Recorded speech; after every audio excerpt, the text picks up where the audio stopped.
And we're back once again with Pop Culture Cosmos. It's Gerald Glassford coming right back at you here, along with my good friend, Mr. Noah Ian Fein. He's back on the show once again. I can't get rid of him, or he can't get rid of me, either which way, because he's just so great to have him back on. If you want to check out what he's doing on his group, Hunnick Outcast, just go to Facebook and type in the Hunnick Outcast. You can check out what he's doing today there. All the great stuff. He does every now and then videos that goes ahead and talks about some of the great things that are going on in pop culture, plus also the appearances on other podcasts as well. But Noah, I appreciate you taking the time to speak to me once again as I pester you once again to be on the show. I would have gotten away with it too if it wasn't for that home VOD release of Scooby Doo or Scoob. Yeah, it's funny because we kind of, I know you've talked about this and I've talked about this off air. It was interesting that because of the pandemic, a lot of movies, it was being, and this has actually been debated for about 5 years now, that people going to the movie theater, the theater experience has changed. And once upon a time, it used to take maybe 2 years for a film to show up on video. And now it goes from a year to 6 months to maybe 2, 3 months. And then you can either purchase the digital copy or wait until it's out on DVD if that still exists, that you can rent it. And there's always been this debate on whether or not you want to purchase the movie that's in theaters now instead of pirating. And the whole idea was price. And 5 years ago, it was discussed. It was either going to be $25 to $50 to purchase the movie now on either Amazon or Vudu, whatever was hip back then. Which I'm going to go with Amazon. And to rent it, I think was $24 for like 2 days.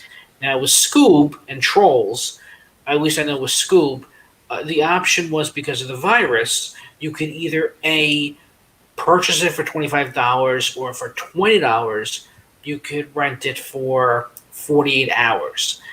And unfortunately for me, $25 I still overpaid for it. And I understand it's equivalent to going to the IMAX or IMAX 3D and concessions, even with a family of six. But the problem comes down to I've watched Scooby Doo for. I mean, we're coming. I guess this is technically the 50th anniversary, and I've watched a lot of Scooby Doo. But I've seen it all. I've experienced it all. But you know, this movie, when it was discussed that it was going to be either rebooted or remade or whatever you want to call it, watching this trailer and seeing the cardboard, I didn't know where it was going to go. They kind of took hints from Teenage Mutant Ninja Turtles Out of the Shadows, where they decided to bring everything in from the cartoon series. Even Scooby Doo 2 Monsters Unleashed on that live action, they decided to bring all the ghosts from the original series live action. But here, they started out with Pup Named Scooby Doo, and then went into you know, what are we up to now? Mystery Incorporated or Guess Who Scooby Doo? I forget. I mean, this is a show that's been reinvented and repackaged so many times, and there's one made specifically for you. I have a couple of my favorites. Do you have like a favorite Scooby Doo series? Well, obviously the original, because it was not only just because of the fact that it was created in the same year that I was born, but it's my first memories of the series and set the formula for the entire, whole, kids mystery drama type deal. But just the whole, it set up the whole scenario for how you play out a typical Scooby Doo show, and those series just so well done, so well documented, so well crafted at that point in time for what was 19 or late 1960s, early 1970s. Cartoons to me was just so fascinating. A Pup Named Scooby Doo is probably to me right after that. Something that I thought was very well done. I know ABC had put a lot of money into that at that point in time when it came out. But other than that, there's been some big hits and some big misses. Scrappy Doo I cannot stand. Also, as well, the Kid, when they did the series with Scrappy Doo and the Kid, that was just awful. Flim the Flam? kid, yeah, with the dark hair. I don't. Oh, the I've 13 tried. Ghosts of Scooby Doo. Yeah, yeah, the 13 Ghosts of Scooby Doo. Well, no, with the little kid with dark hair who wanted to beat everybody up as well. Yeah, that was just trying to block him out of my mind. Just it replaced one irritating factor to another irritating factor. But yeah, I digress. I'm just saying that Scooby Doo has seen a lot of highs and lows over the years, and like you said, a lot of recreations, reimaginings, and things of that nature. And this is obviously with Scoob, this is what happening once again, where they try to reinvent the wheel. I don't, I don't think it's that bad. I think it's actually pretty good. I kind of liked it. I'm not going to say it's great filmmaking by any stretch of the imagination. I'm going to say it's probably in their best interests to have gone straight to digital because I'm not sure how long it would have lasted in the theaters. Now, mind you, as far as overall economics, they are still losing out. No matter how well they do on video on demand, no matter how well Trolls World Tour does on video on demand, they will still have lost out over what they would have earned going to the box office first on a worldwide basis had there been no pandemic, and then going to video thereafter.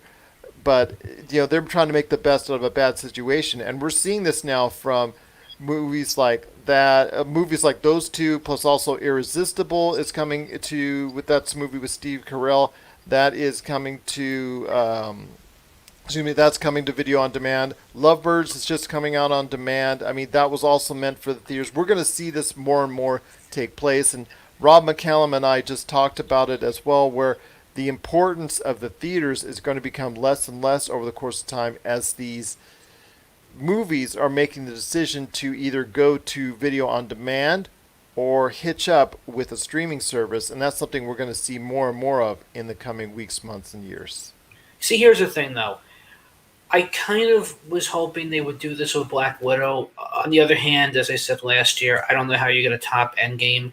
And lots of luck. I'm glad it's not me in Phase 4. I don't know where it's going to go. But it would have been nice to see that because I know it was supposed to be out this month, and now May is coming and going. So I know everything. You're pushing all these movies back because of the pandemic.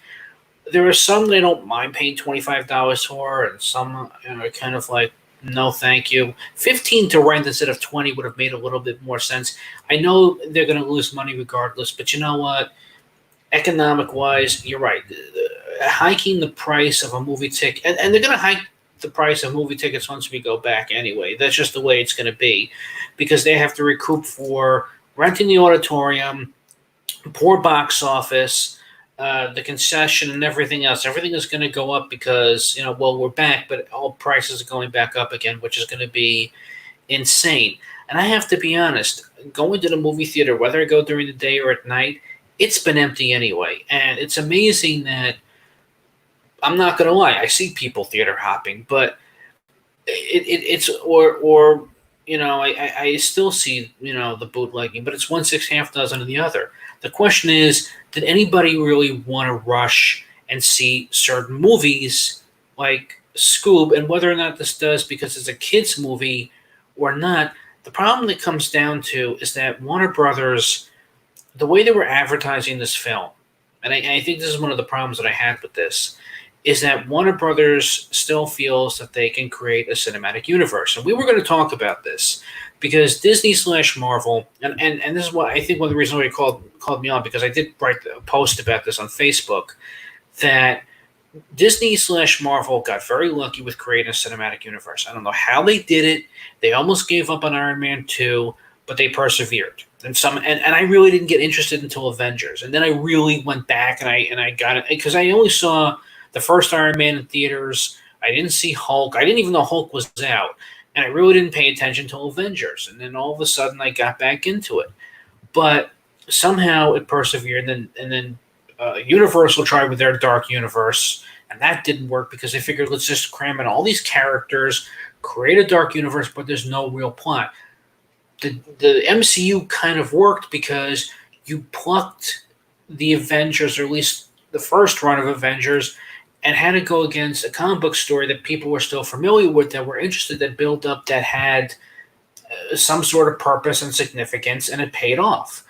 But Scoob, as we discussed, it was about a bunch of teenage solving, um, crime-fighting teenagers, and a talking dog that was based on a Frank Sinatra song. As for other Hanna-Barbera creations during the 60s, you also had a bunch of crime-solving teenagers with either a talking dog or a talking car, which was Speed Buggy, or even a ghost of Funky Phantom and Captain Caveman. I mean, they kept trying to reinvent. If anybody was going to reinvent it, Warner Brothers was. I'm sorry, Hanna-Barbera until Warner Brothers took over was doing that. And even they did team up with Batman, but they were still solving crimes, and to But be a Scooby Doo's the one that stuck. Scooby Doo is the one that has stuck, and like you said, like we were talking about, it has been reinvented so many different times, but it has still been able to stay somewhat in the mainstream all these years. well, yeah, because the characters are memorable. The only problem that I would say between Fred, Daphne, and Velma, until a pup named Scooby Doo came along, I didn't care about them because it was kind of like the original Evil Dead. You cared about Ash, maybe his girlfriend. You didn't care about the other three. And then when Evil Dead 2 came around, it just came down to Ash and his girlfriend and, the rest. With Scooby Doo in the 80s, when they kept reinventing the series, it just came down to Scooby Doo and Shaggy. They would bring Daphne back and put her in some sort of jumpsuit. I guess because of Teenage Mutant Ninja Turtles or whatever, because they made her look like April O'Neil and she was a reporter. And then they would bring back Fred and Velma, but they weren't the interesting characters. It was Scooby Doo and Shaggy for reasons. They work, and I understand that they're going to make them important to that live action movie that came out in 2002 and this movie. But the problem with Scoob is that I don't know what Scoob wants to be because Warner Brothers is still concerned about trying to build a universe, and they haven't done it, and they haven't done it right. They didn't do it with Justice League. I don't know why they're doing it with their cartoon characters, but you just can't throw in a bunch of characters. I mean, you could with something like Hanna-Barbera's Laugh Olympics because that was a take on the Olympics, and you had The Wacky Races. the wacky races. Yeah, the wacky races again because you took a bunch of characters, some original, some that would later go into a spin-off and be a successful cartoon like The Perils of Penelope Pit Stop, or you would create a great villain, Dick Dastardly and Muttley. But with Laugh Olympics as well, you had the Scooby Doobies, which were the 1960s crime-fighting teenagers with the talking animals. You would have the Yogi Yahooies, which was the anamorphic animals, Yogi Bear, Huckleberry Hound, and then you have the really Rottens, which weren't many Hanna-Barbera villains at the time, and they had some original ones, but that worked because they were just working in their element, but they were also partaking in a sort of games. Even Yogi's Ark Lark or Yogi's Treasure Hunt, you would take the anamorphic animals and have them go on an arc and go on a treasure hunt, but it would be something integral to the plot. Scooby Doo, it's teenagers solving mysteries, and then you're going to bring in another Hanna-Barbera character known as the Blue Falcon, which I guess was their version of Batman when Scooby Doo would team up with Batman, and then he would have this crime-fighting dog called Dynamite Dog Wonder that at the time, Scooby Doo had a cousin called Scooby Dumb, and he was this Great Dane, because that's what Scooby Doo was. He was a Great Dane, and he kind of facially looked and talked like Goofy. And I guess Disney came around and said, well, he talks a little like Goofy. He's got the tie, he's got the hat, he's got the buck teeth. He's dumb, but he talks like in that Southern New York accent. No. And then they brought in Scrappy Doo, and people since then have either wanted to take him and bury him in the backyard, or we saw what happened in the live action movie.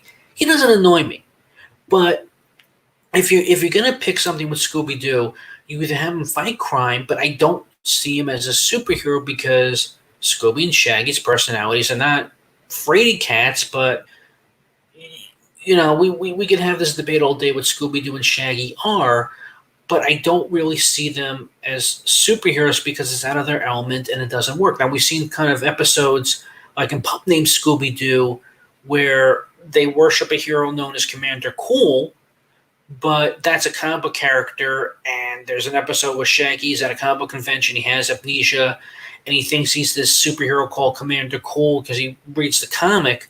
But that was okay because he had amnesia.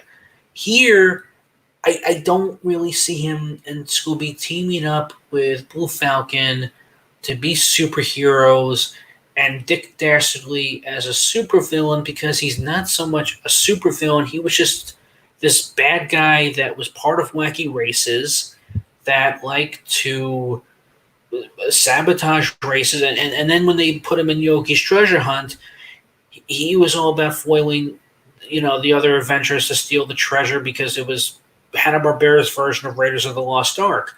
And Muttley was just this, kind of like biped dog, and you go razzle frazzle, and that was a bit. It worked. Here, Muttley in this movie maybe has about a total of 3 minutes screen time. Dick Dastardly has these robots that I guess they're trying to cash in on the Minions from Despicable Me or whatever, and they have no personality whatsoever. You can say what you want to about the Minions, but the Minions at least have some sort of charm and personality, even though they go they're fun to watch, annoying as they can be at times. These robots, they just transform into different things, but they can't be too harmful because it's a PG movie, and they don't have the chemistry the way that Muttley would with Dick Dastardly. I don't want to give away the plot about what happens and what's going on with Muttley, but they also bring in Captain Caveman because we've never seen him on the big screen. You could argue whether or not he's the best, he's the worst. Captain Caveman was voiced by Mel Blanc, and he came out in the '60s. He teamed up with the Teen Angels because Charlie's Angels, and then eventually he'd be on the Flintstones and Laugh Olympics, and he'd be on the Flintstone Kids he'd have his own son, and they have these segments called Captain Caveman and Son. But he was voiced by the late great Mel Blanc, who the way he would do Captain Caveman would grunt and go unga bunga and do his famous Captain Caveman. Tracy Morgan, the problem is he's just doing his own voice. He's done Well, it. Will Forte. Will Forte was also someone that people have not exactly loved as the new Shaggy, as opposed to Matthew Lillard, who's been doing it all these years. Well, yeah, but we'll get to that. Trust me, I'm saving that for last. But Tracy Morgan just he's not doing his Brian Fellows voice. He's not doing any characters. He's talking in perfect English, and he's well articulate. And that's not Captain Caveman. And Will Forte is Shaggy. No, I've seen the behind the scenes of what Matthew Lillard did as Shaggy. That he would watch the cartoons and he would sit in a car to audition and scream and scream and scream and scream until he didn't have a voice left. And that's how he got his throat really raw and Cause dry. you need a raspy man. You need a raspy man. Well, also, the late Casey Kasem, who created Shaggy in an interview, said that when he auditioned for Shaggy, he was trying to do a beatnik from the 50s and 60s about, he was anxious because he forgot to hand in his homework.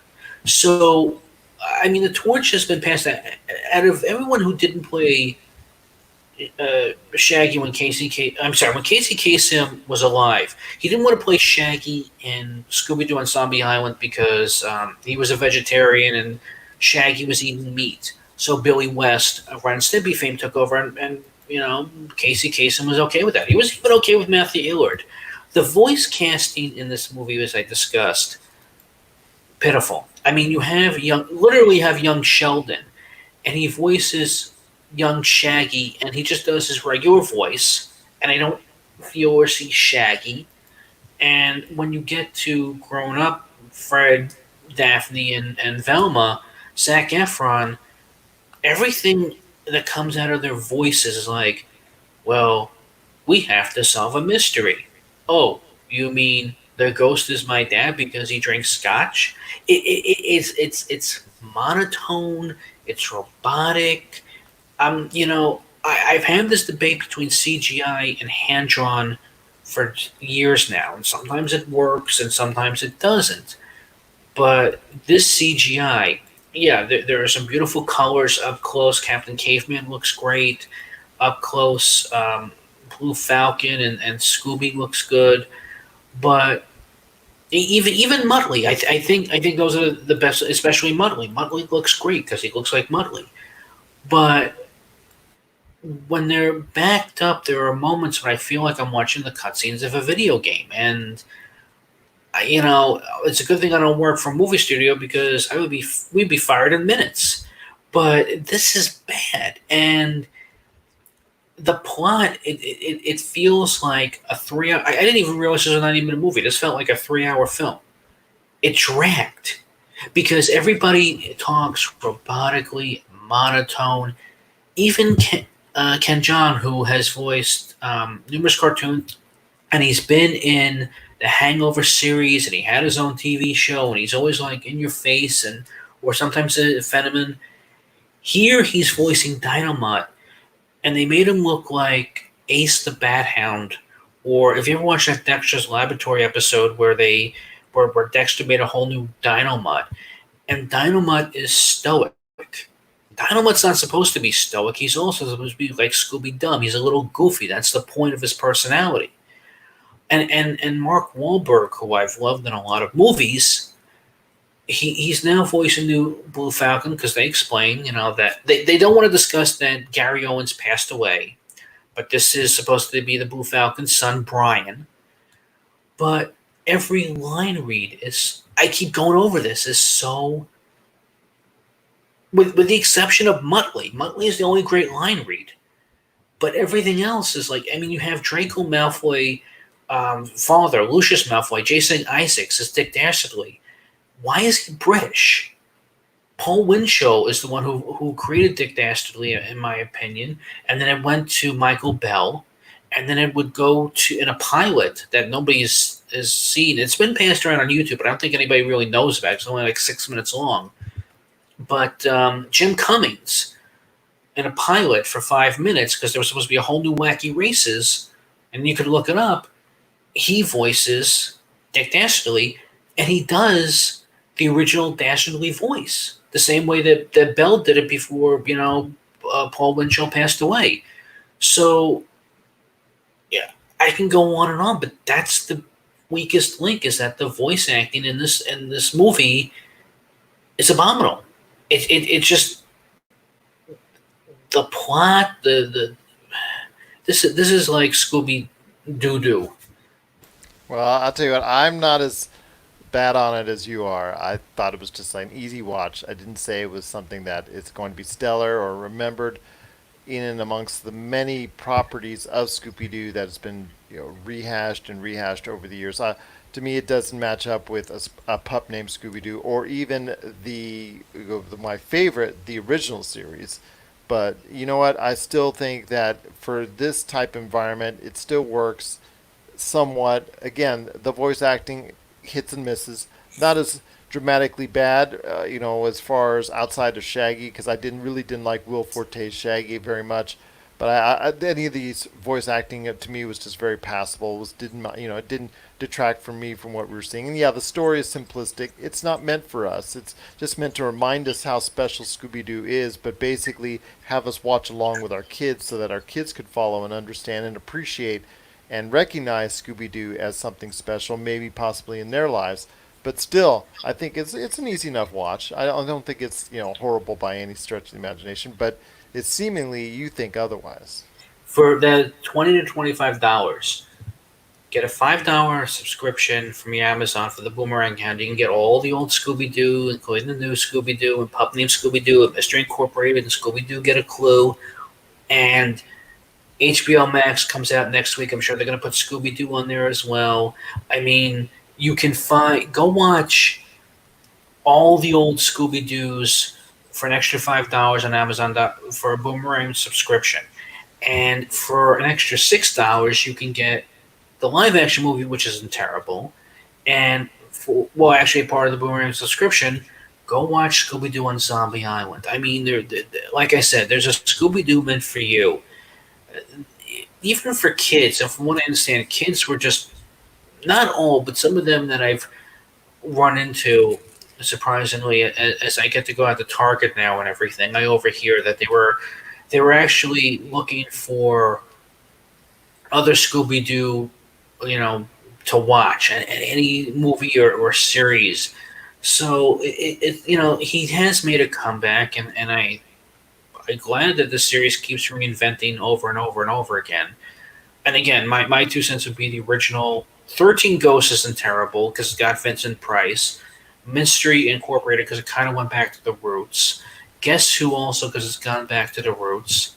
And at least Matthew Illard has voiced Shaggy in those times. I don't know why they didn't bring him back in this. And also, what is the point of bringing in Simon Cowell as an investor for Mystery Inc.? I'm not quite understanding. I mean, I understand that Disney and ABC and they can't bring in Shark Tank for an investor, which is a shame, and it would be an interesting crossover. But Simon Cowell, I mean, is he part? NBC, American Idol, and Simon Cowell is working on at NBC. That's Universal. That's not Warner Brothers. So I'm not quite understanding what the whole point of bringing Simon, other than maybe he's a father now, and I don't quite understand what the whole purpose. But again, I put Muttley as my Facebook character for now because I really don't think that character has gotten a lot of love over the years. But yeah, this one was just I was really for it. I was really hoping they were going to do a pup named Scooby Doo movie, which actually would have worked. But and that's this is like I can't really see them doing a sequel to this because I know in the credits they were bringing in other characters and they had a lot of Easter eggs, Hong Kong Fooey and Johnny Quest and McGill Gorilla and Grape Ape, but I don't no I don't really see this working. I do because I think it's been a big hit on video on demand. So I see this universe being reignited to an extent, maybe not in the way you'd like to see it, and not even maybe the way I'd like to see it, with people voicing the characters that maybe are not going to be meshing real well with older folks such like us that remember it a little bit more fondly. But to a newer audience, I think they're probably going to go ahead and, like I said, with HBO Max coming out, whether or not they do video on demand, that's one thing. But I think they're going to extend this universe even more in the new HBO Max universe at some point in time. But what could they do? That's my question. Is like if they did There's something. all these characters there that are just dormant that they can go ahead and use from Hanna Barbera. Okay, but I mean, if they did something like Yogi's Treasure Hunt, I'm okay with that. If they kind of rebooted Top Cat, I'd be okay with that. If they wanted to redo Flintstones in a way, because I know Seth MacFarlane was going to do it in 2013, I guess I'd be okay with that as well. Jetsons, but keep them in their element because when you take them out, it's awkward. I mean, the same thing. I haven't seen the Scooby Doo WWE movies yet. I'm going to, but um, that Jetsons WWE movie, it kind of worked surprisingly, and that Flintstones WWE movie kind of worked, but somehow they were able to do it within a nice little, source material respect, and keep, I don't. If you're trying to make Scooby Doo and everything, no, I just you have to at least find a way to keep them where they belong, that it's relatable, that you grew up watching, and not take them out because making them just superheroes because it worked with one franchise doesn't mean it's going to work now. And I'm sorry, but Warner Brothers hasn't wowed me with any superhero franchise universe that they've been doing since 2013. So if you're gonna do it, just keep it as do it like they're doing with HBO Max's Looney Tunes show. Just do short cartoons. I don't think that's going to be the case, my friend. I think it's either going to have a series coming down the line or another video on demand movie or some way to branch out this Hanna-Barbera universe even more because Scoob has been a hit on video on demand, and in the end, money does matter. Well, then you know what? Okay, my final plea then, because I know that Vincent Price passed away and Maurice LaMarche brought that character back from 13 Ghosts in an episode of Mystery Incorporated.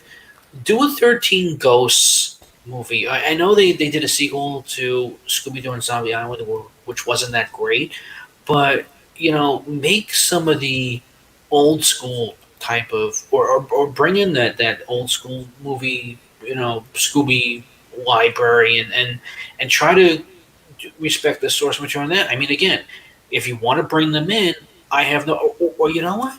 Reinvent wacky races or laugh Olympics. But my final request would be you really have to work on the voice cast because bringing in A-list actors or Z-list actors and reality stars, it's not working. I think when you bring in professional voice artists over the years like Billy West, Rob Paulson, Jim Cummings, Tress McNeil, Marlise LaMarche, April Winchell, Greg Griffin, I can go on and on. If you bring them in, then you have my interest and attention because they have been doing a lot of voices and they've been voiceovering cartoons for years.